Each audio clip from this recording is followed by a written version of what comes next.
प्रणाम। मैं सुमन गुप्ता अपने यूट्यूब चैनल पर आप सभी का स्वागत करती हूँ। आप सभी के बीच में एक बहुत ही प्यारा शिव गीत गाने जा रही हूँ। अच्छा लगे लाइक सब्सक्राइब जरूर करिएगा। घूमरी घूमरी हम शिव बाबा पूजली, घूमरी घूमरी करना शिव बाबा पूजली।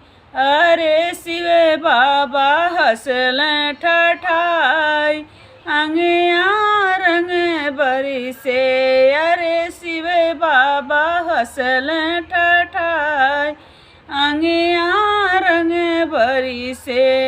जवन मांगन तो ही मंगबुए करीना, जवन मांगन तो ही मंगबुए करीना।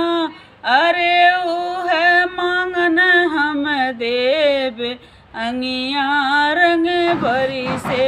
अरे वो है मांगन हम देव अंगे रंग भरी से। नैहरे में मांगेला भैया से भतीजवा, नैहरे में मांगेला भैया से भतीजवा। अरे ससुरे में मांगी सिंगार रंगिया रंग भरी से। अरे ससुरे में मांगी अवध सिंगार अंगिया रंग भरी से। अलय अलय बसवा कटावे राजा दशरथ। अरे अंगूरी में गड़ी गए खापीच अंगिया रंग भर से।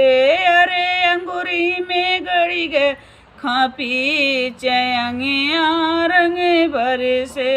जवन मांगन तो ही मंगबुए ककही, जवन मांगन तो ही मंगबुए के कही। अरे वो है मांगन हम देव अंगे अंगे रंग भरी से।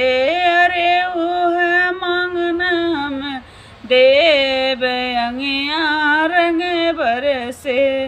रामा के मांगिला 14 बरस बन बसवा, रामा के मांगिला 14 वर्ष बन बसवा।